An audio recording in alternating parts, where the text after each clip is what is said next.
Hi everybody, this is Barrie from Knitting for Love, and today's video is going to go more in depth on how to change colors in the same work of yarn.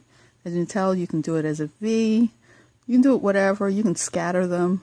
This pattern I'm alternating stitches so you can see how the floats in the back work. And I like to do floats in the back every stitch because I don't like big super floats across the things. Now this is a hat that I'm currently working on in the round, and as you can tell there are no real floats. It's just one stitch at a time, alternating colors.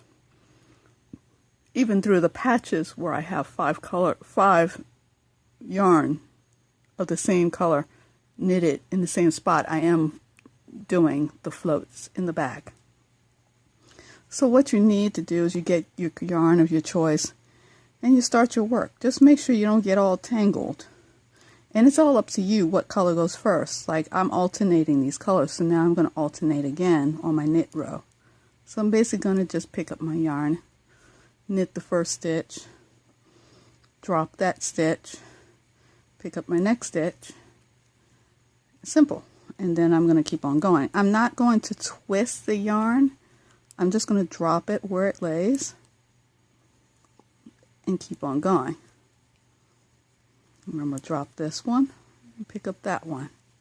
And you could do this with 3, 4, 5 different colors. Just try not to get tangled up.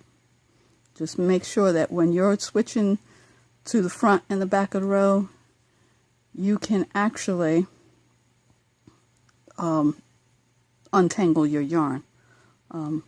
I will have a pattern showing a spiral knit pattern called the helix pattern, which is very nice, and I picked it up off of somebody. I have to go and look to see where I picked that from up because I liked it. It made my hat nice, and it was a cool thing. It was very easy to follow. So there, I finished one row, and as you can tell, they're all stretchy. I don't pull my yarn super tight when I'm knitting, so basically it gives a nice float. Now your back should be able to do this. Should be able to stretch it, and that will not pull your stitches anywhere. So your stitches are going to remain all the same size even though you pull it, and it'll shrink back to where it's supposed to be.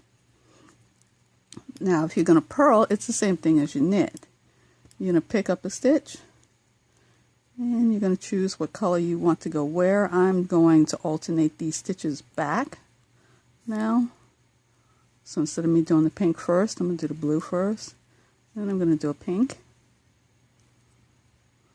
And then a blue.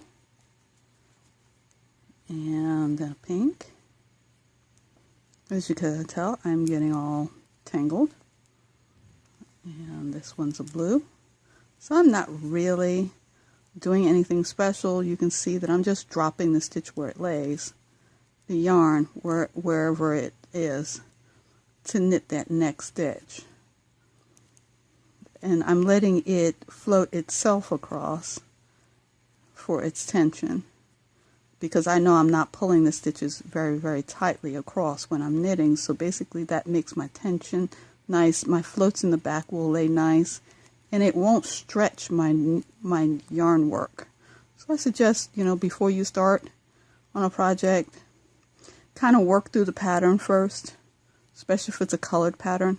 Work through a small sample of it just to get comfortable. And there you have. I worked back across the purl. If you need help with a purl stitch and a knit stitch, please see my previous videos.